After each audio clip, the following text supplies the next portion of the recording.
Support towers are some of the most important towers in TDS. They provide buffs to your strong towers and can even shield them. The Medic. The Medic was the most outdated support tower and one of the most outdated towers in TDS. But in this update, that all changed. And this tower really got a big rework.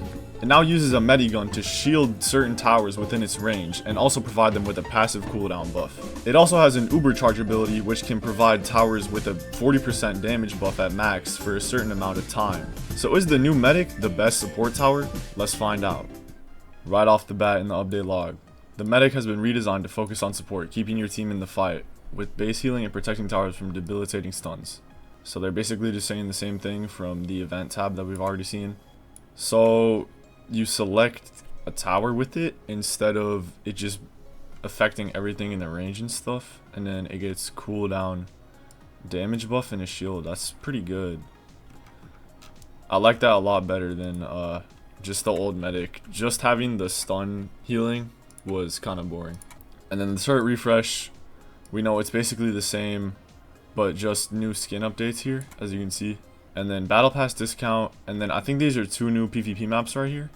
This map looks very, like, I don't know, casual. It's just some lines, but it looks nice. They both look very nice. And then Gilded Path Survival right here, we see that this has been like redone here, and it looks really good, and it kind of does look like a better layout here, so that's nice. Coming soon, new UI, game modifiers. Oh, that sounds cool. And a new tower. And then changes. So we got a lot of PvP changes here. I don't really play PvP, so I don't really like care too much about them, but it does seem like some good changes. Maybe it will help the game mode, hopefully. And then here are the Medic stats. We'll go ahead and check those out. But 5 limit, and then all this stuff, it's a lot. But and then the assassin did get a buff here, it looks like, which is cool. It's interesting it got a buff after just getting released in the last update. That's pretty rare, but that's nice actually. And then the turret also got a slight buff, so it did get some stat changes.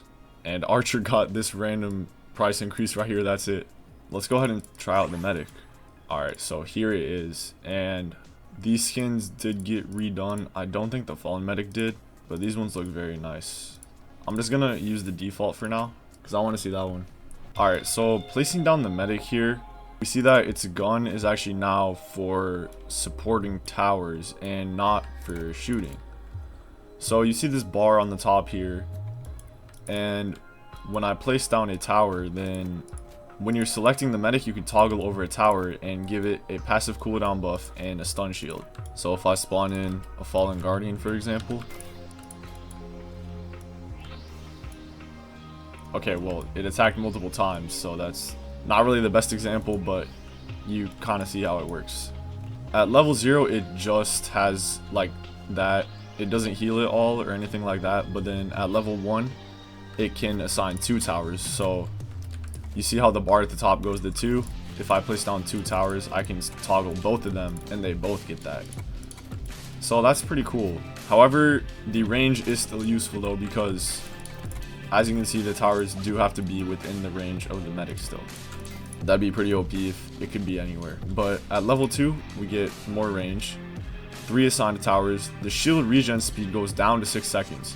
So this shield on the towers will actually regenerate faster, which is pretty helpful. The overheal limit goes from 0 to 5. So this base health can actually overheal now, which is honestly not really that OP, but it can be like helpful in certain stuff.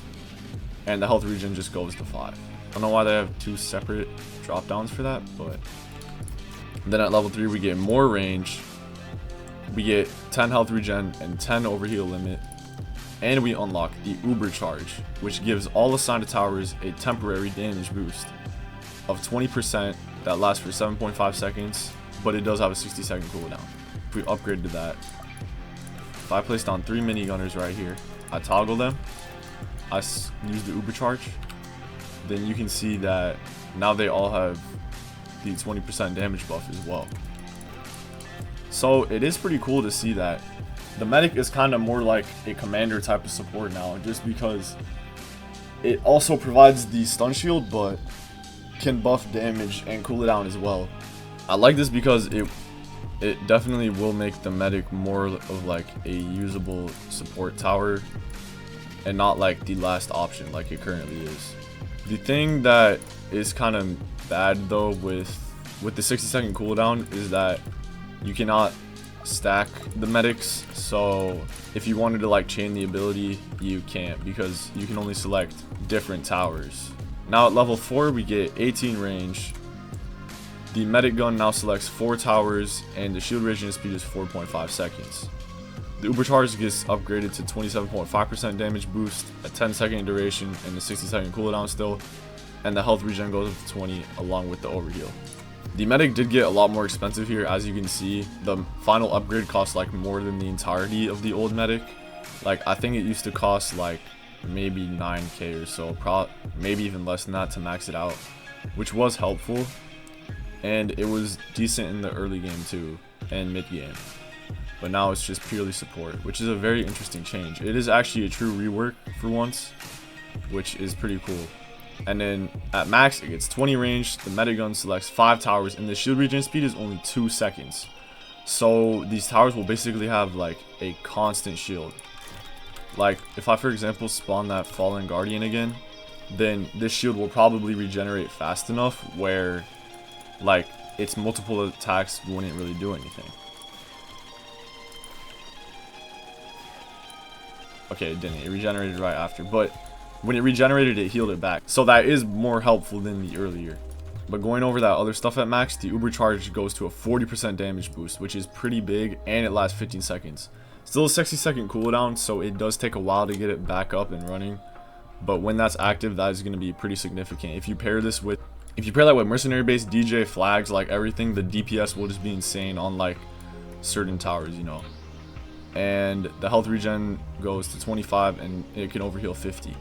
But this overheal limit is not global, so if I have 5 medics, they can all heal 50 each, so it can heal 250 over, I believe, and they can each heal 25 per wave, which the healing is honestly pretty good.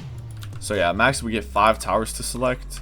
So if I get 5 rangers right here, I toggle them all, and then I Ubercharge, they'll be doing 1470 damage, and also a 5.83 cooldown. If I pair that with commander too, like if you had all supports, this would honestly be pretty insane, bro. Like one tower I'm really thinking of that'd be powerful is the Gatling gun.